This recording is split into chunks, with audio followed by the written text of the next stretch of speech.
नमः शिवाय।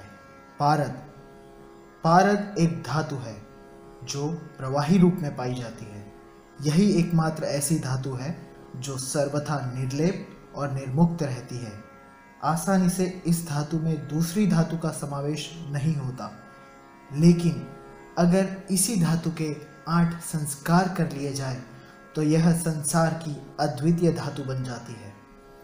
यथा रसस्तथा ह्यात्मा, यथा ह्यात्मा तथा रसः, आत्मविद रसविद चैव द्वाविमो सूक्ष्मदर्शिनो। अर्थात पारद जीवन का और समस्त सृष्टि का आधार है। जैसे शरीर में आभा है, वैसे ही संसार में रस है अर्थात पारद है। जो इसको भली भांति समझ लेता है वही संसार में विजय प्राप्त करता है। पारद के कई अलग अलग नाम हैं, जैसे कि रुद्ररेत, महारस, रसेंद्र, सुत, रसोत्तम, शिव बीज, शिव, अमृत, खेचर, अमर, मृत्युनाशन, स्कंद, दिव्य रस, यशद, त्रिधा, ऐसे अनेक नामों से पारद को पुकारा जाता है। रसेंद्र चूड़ामणि में पारद की वंदना इस प्रकार की गई है। जिस प्रकार प्रबल सेना वाला राजा अपने प्रताप रूपी अग्नि से शत्रु सेना को जलाकर नष्ट कर देता है, उसी प्रकार लोक रक्षा परायण हे रसेंद्र पारद, आप स्वयं महारस, उपरसों, रत्नों एवं धातु वर्गों से संयुक्त होकर मृत्यु को जीतकर एवं रोग रहित कर मुझे दीर्घायु करें। पारद को त्रिदेव तुल्य भी माना गया है। शोधित पारद ब्रह्मा जैसा है, बंधा हुआ पारद भगवान विष्णु जैसा है, रंजित पारद स्वयं भगवान शंकर का स्वरूप है। अर्थात पारद ब्रह्मा जैसा जनक, नारायण जैसा पालक और रक्षक तथा भगवान शिव जैसा मोक्षप्रद है। रस चिंतामणि ग्रंथ अनुसार जो भी व्यक्ति रस का अर्थात पारद का स्पर्श करता है, उस व्यक्ति को पूर्ण शिव पूजा का फल प्राप्त होता है, और यदि नित्य पारद का स्पर्श किया जाए तो निश्चय ही शिव के दर्शन होते ही है। इसमें कोई संदेह नहीं है। रस रत्नाकर में पारद शिवलिंग की महत्वता दर्शाते हुए कहा कि पारद शिवलिंग का दर्शन करना पूर्ण रूप से पूर्णता प्राप्त करना है। उनके दर्शन करने से ब्रह्म हत्या का दोष दूर होता है। ऐसे शिवलिंग को स्पर्श करने से गोहत्या दोष समाप्त होता है, और ऐसे शिवलिंग पर चढ़ाया हुआ जल ग्रहण करने से वही व्यक्ति समस्त दुखों से मुक्त होकर जीवन में पूर्णता को प्राप्त कर लेता है। रसराज समुच्चय ग्रंथ अनुसार जो व्यक्ति अपने जीवन काल दरमियान पारद शिवलिंग को प्राप्त कर लेता है और उसे घर में स्थापित कर पूजन करता है, तो इस संसार में और तीनों लोकों में जितने शिवलिंग है, देवलोक, मृत्युलोक और पाताल लोक में जितनी शिव की उपासनाएं हैं, उन सब उपासनाओं का फल केवल और केवल पारद शिवलिंग को घर में स्थापित करने से होता है, और उसके समान सौभाग्यवान व्यक्ति कोई हो ही नहीं सकता। ब्रह्म पुराण में कहा है कि संसार में वो मनुष्य धन्य है जो समस्त मनोवांछित फलों को देने वाला पारद शिवलिंग का पूजन करता है। इसका पूजन ब्राह्मण, क्षत्रिय, वैश्य, शूद्र, स्त्री या अंत्यज कोई भी करे, पूर्ण भौतिक सुख प्राप्त करता हुआ परम गति को प्राप्त करता है।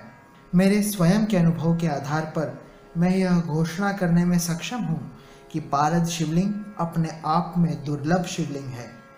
बिना योगी या गुरु के इस प्रकार का अष्ट संस्कारित पारद शिवलिंग प्राप्त करना असंभव है, और भाग्य से ही रस सिद्ध पारद शिवलिंग घर में स्थापित हो पाता है।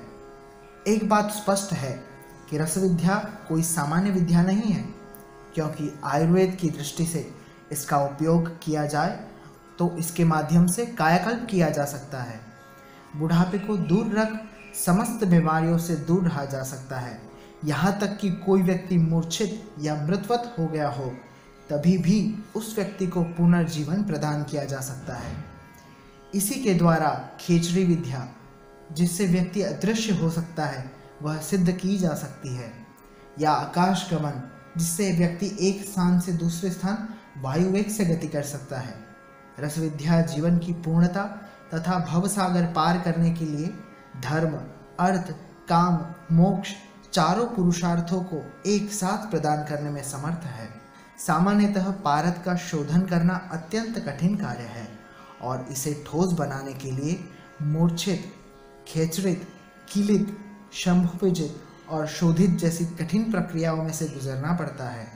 तब जाकर पारा कहीं ठोस आकार ग्रहण करता है और उससे शिवलिंग निर्माण हो सकता है।